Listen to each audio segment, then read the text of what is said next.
શરૂઆત કરીએ માર્કેટના વ્યૂ સાથે. જે રીતે એક જોયું ઘણું મહત્વનું સપ્તાહ હતું પરિણામની દ્રષ્ટિએ. બાકી જે ગ્લોબલ સેટઅપ એફઆઈએસની વેચવાલી એ બધું માર્કેટમાં છે, પરંતુ જે અર્નિંગ્સ આપણને સિઝન ઘણી મહત્વની એક શરૂઆત બતાવી રહ્યું છે. માર્કેટમાં એક ઉતાર ચઢાવ, એક બ્રોડર માર્કેટનું ક્યારેક આપણને એક આઉટ પરફોર્મન્સ જોવા મળ્યું નિફ્ટી બેંકની સામે. આ બધા વચ્ચે હાલ ભારતીય બજાર માટે એક ટેકનિકલ સેટઅપ આપ કઈ રીતે જોઈ રહ્યા છો પ્રદીપ? કયા લેવલ્સ હવે આગળ ધ્યાનમાં રાખીએ ઇન્ડેક્સ પર? અર્નિંગ સિઝનની થોડીક વીક શરૂઆત ગણી શકાય. પહેલા આઈટી સ્ટોક્સે ડિસઅપોઇન્ટ કર્યા અને ગઈકાલે એક્સિસ બેંકના રિઝલ્ટ છે. એના પછી એક્સિસ બેંક આજે ગેપ ડાઉન ખોલ્યો અને ઓવરઓલ નિફ્ટી બેંકને એ બ્રેક કરી રહ્યો છે. તો ડેફિનેટલી વીકેન્ડ પર જે મેજર બેંક્સના અર્નિંગ્સ આવવાના છે, ખાસ કરીને પ્રાઇવેટ બેંક સ્પેસમાં, એની પર માર્કેટની નજર રહેશે. ટેકનિકલ સેટઅપ આર્લી ચાર્ટ્સ પર, ડેલી ચાર્ટ્સ પર થોડું બગડ્યું છે આ રીઝન્સના લીધે. દો મિડ કેપ અને સ્મોલ કેપ હજી પણ વીકલી બેઝિસ પર 1% અપ છે, પણ નિફ્ટી બેંક અને નિફ્ટી બેઉ આપણે વાત કરી રહ્યા છીએ ત્યારે વીકલી બેઝિસ પર 0.8% ડાઉન છે. સાથે જ એક નિયર ટર્મ સપોર્ટ જે મૂવિંગ એવરેજીસને આપણે જોતા હોઈએ છીએ 34 DMA એ બેઉ ઇન્ડાઇસીસે બ્રેક કર્યા છે. તો અમારા હિસાબે નિફ્ટીમાં ઓન ધ હાયર સાઇડ જ્યાં સુધી 25,150 નું એક ઇમિડિયેટ રેઝિસ્ટન્સ ક્રોસ નથી થતું અર્લી ચાર્ટ્સ પર, ત્યાં સુધી થોડુંક એક નેગેટિવ બાયસ અમે રાખીશું. ઓન ધ હાયર સાઇડ 24,930 જે જૂનના બોટમથી આખી આપણે અપમૂવ જોઈ છે એનું 61.8% રિટ્રેસમેન્ટ લેવલ છે અને ક્યાંક ને ક્યાંક નિફ્ટી ત્યાં સપોર્ટ ફાઇન્ડ કરી રહ્યું છે આજના સેશનમાં.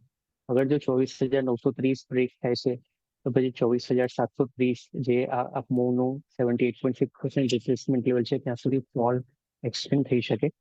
નિફ્ટી બેંકની અગર વાત કરીએ તો એમાં આજે 34 DMA નો સપોર્ટ બ્રેક થઈ રહ્યો છે અને આમાં અમારા હિસાબે જે નેક્સ્ટ સપોર્ટ આવી શકે એક ક્લોઝર ટુ 56,100 અને એના પછી 55,700 છે અને આર્લી ચાર્ટ્સ પર ઇમિડિયેટ રેઝિસ્ટન્સ છે એ લગભગ 56,900 57,000 રીજનમાં છે. તો જ્યાં સુધી આ રેઝિસ્ટન્સ ક્રોસ નથી થતું ત્યાં સુધી શોર્ટ ટર્મ એક નેગેટિવ બાયસ નિફ્ટી બેંકમાં પણ આપણે રાખીને ચાલીશું. એક વ્યૂ માર્કેટ પર ઓવરઓલ નિફ્ટી બેંક પર આપણે બનતું જોઈ રહ્યા છે. વિનય, આપની પાસેથી પણ વ્યૂ લઈ લઈએ તમારા મત મુજબ. કઈ રીતે એક સેટઅપ હાલ બજાર માટે આ Q1 અર્નિંગ્સની વચ્ચે તમે જોઈ રહ્યા છો?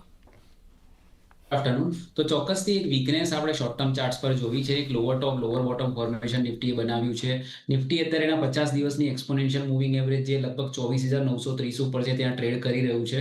ડેફિનેટલી એક સપોર્ટ તરીકે ગણી શકાય, પણ એક રાઇઝિંગ ટ્રેન્ડ લાઇન છે, લોઅર ટોપ લોઅર બોટમ છે.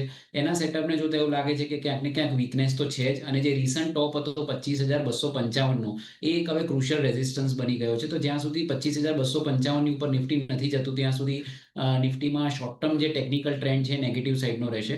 જ્યાં સુધી સપોર્ટની વાત કરીએ તો સપોર્ટ મારા હિસાબે 24,500 થી 24,600 ની આસપાસ આવે છે, જે પ્રીવિયસ સ્વિંગ લો હતા. આપણે જૂન મહિનામાં મલ્ટિપલ ટાઈમ્સ જોયું હતું કે 24,500 ના લેવલ્સ નીચેની તરફ નતા તૂટતા અને એક સ્ટ્રોંગ બેઝ બનાવ્યો હતો નિફ્ટીએ.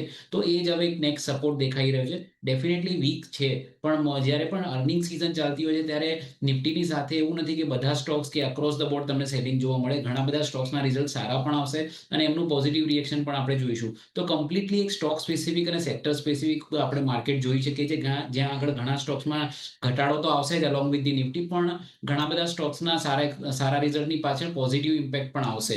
તો એક સેક્ટર સ્પેસિફિક સ્ટોક સ્પેસિફિક તમે બુલિશ અપ્રોચ લેશો તો કદાચ તમને સારા રિટર્ન્સ મળી શકે છે.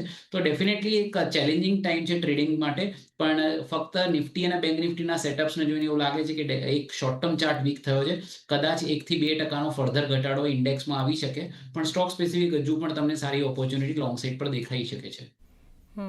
તો એક વ્યૂ ઓવરઓલ સ્ટોક સ્પેસિફિક એક પોઝિટિવ એક્શન ખાસ એક ધ્યાનમાં રાખવી જોઈએ. એ સ્ટોક્સ રેકમેન્ડેશન પણ જાણીશું, પરંતુ એ પહેલાં વિરાટ, તમારી પાસેથી પણ બજારનો એક સેટઅપ સમજી લઈએ. કઈ રીતે તમારો વ્યૂ રહેશે અહીંયાથી માર્કેટ માટે અને નિફ્ટી બેંક માટે કયા લેવલ્સ તમે આપો છો? સો વેરી ગુડ આફ્ટરનૂન ચાંદીજી. જે રીતે અત્યારે આપણે નિફ્ટીને જોઈ રહ્યા છીએ તો એક મેજર ક્રુશિયલ લેવલ હતો 25,000 નો, એ આપણને આજના દિવસમાં બ્રીચ થતો જોવા મળ્યો છે. નીચે અત્યારે સસ્ટેન થતો જોવા મળી રહ્યું છે. ક્યાંક 50 ડેઝ એક્સપોનેન્શિયલ મૂવિંગ એવરેજ એક ઇમિડિયેટ સપોર્ટની જેમ કામ કરતી જોવા મળવી જોઈએ, કારણ કે પ્રીવિયસલી આ જ એક્સપોનેન્શિયલ મૂવિંગ એવરેજ પાસેથી આપણને એક રિસ્પેક્ટ આપતી જોવા મળી હતી કે ત્યાંથી આપણને સપોર્ટ બનતો જોવા મળ્યો હતો. તો અહીંયાથી 24,930 નો લેવલ ઘણો ઇમ્પોર્ટન્ટ છે. જો અગર આપણને બ્રીચ થાય છે તો નીચેમાં 24,800 સુધીના લેવલ્સ આપણને ઓપન થતા જોવા મળી શકે છે. ક્યાંક ને ક્યાંક જે રીતના આપણને ફોર્મેશન બનતી જોવા મળી છે, કે જે રીતના અત્યારે મોમેન્ટમ આપણને ઇન્ડેક્સ સ્પેસિફિક બનતી જોવા મળી રહી છે, એ રીતના જોતા લાગી રહ્યું છે કે ક્યાંક ને ક્યાંક થોડી નેગેટિવિટી આપણને લાર્જ કેપ સ્ટોક્સ છે એમાં આપણને બનતી જોવા મળી શકે છે. કમ્પેરેટિવલી સ્મોલ કેપ મિડ કેપમાં હજી પણ આપણને મોમેન્ટમ બનતી જોવા મળી રહ્યું છે. તો જે ઇન્ડિકેટ કરી રહ્યું છે કે પોટેન્શિયલ્સ તો છે, પણ જે લાર્જ કેપ સ્ટોક્સ છે ત્યાં આપણને થોડો ઘટાડો બનતો જોવા મળી રહ્યો છે. તો સ્ટોક સ્પેસિફિક માર્કેટ આપણને આવતા દિવસોમાં બનતી જોવા મળી શકે. નિફ્ટી સ્પેસિફિક અગર ખાલી વાત કરીએ તો ઉપરમાં 25,000 નો લેવલ એક ઇમિડિયેટ હર્ડલની જેમ કામ કરતો જોવા મળી શકે. એના પછીનો જે લેવલ છે જ્યાંથી આપણે back to back rejection observe કરી રહ્યા છે જે છે 25,200 ની આસપાસના લેવલ્સ. તો ત્યાં સુધીના લેવલ્સ આપણને એક ઇમ્પોર્ટન્ટ હર્ડલની જેમ કામ કરતા જોવા મળી શકે છે. ફર્ધર પોઝિટિવિટી જે છે એ 25,200 ઉપર આપણને ક્લોઝિંગ આપતી જોવા મળે ત્યારે આપણને બનતી જોવા મળે. ટિલ ધ ટાઈમ એક નેગેટિવ આઉટલુક સાથે તમે નિફ્ટીમાં કામ કરીને ચાલવાની સલાહ છે. બેંક નિફ્ટીની વાત કરીએ તો બેંક નિફ્ટીમાં પણ રિસેન્ટલી 57,000 નો જે લેવલ હતો એક મેક ઓર બ્રેક લેવલની જેમ સર્વ થતો જોવા મળ્યો હતો. આજના દિવસમાં આપણને 20 દિવસની એક્સપેક્ટેશન મૂવિંગ એવરેજ બ્રીચ કરીને નીચે કાઉન્ટર મૂવ થતો જોવા મળી રહ્યું છે. 56,000 સુધીના લેવલ્સ આપણને અહીંયા બંધા જોવા મળી શકે છે ઓન ઇમિડિયેટ બેસિસ. અગર જો 56,000 ના લેવલ પર બ્રીચ થાય છે તો અહીંયાથી આપણને ઘટાડો એક્સટેન્ડ થતો જોવા મળે છે. લીડ થઈ શકે છે 55,500 ના લેવલ્સ માટે. ઉપરની સાઈડ પર વાત કરીએ તો ક્યાંક ને ક્યાંક જે 20 ડેઝ એક્સપેક્ટેશન મૂવિંગ એવરેજ જે અત્યાર સુધી સારા સપોર્ટની જેમ કામ કરતી હતી હવે અત્યારના એક સ્ટ્રોંગ હર્ડલની જેમ કામ કરતી જોવા મળે. 56,750 ની આસપાસના લેવલ છે જે ઇમિડિયેટ હર્ડલની જેમ કામ કરતા જોવા મળી શકે છે. સપોર્ટ 56,000 લેવલ જો બ્રીચ થાય છે તો 55,500 સુધીના લેવલ્સ પણ આપણને બેંક નિફ્ટીમાં આવતા જોવા મળી શકે છે. તો ફિલહાલ માટે નિફ્ટી અને બેંક નિફ્ટી બંને ઉપર કોશિયસ વ્યૂ છે. થોડું આપણને અહીંયાથી નેગેટિવિટી આવતા દિવસોમાં પણ કન્ટિન્યુ થતી જોવા મળી શકે.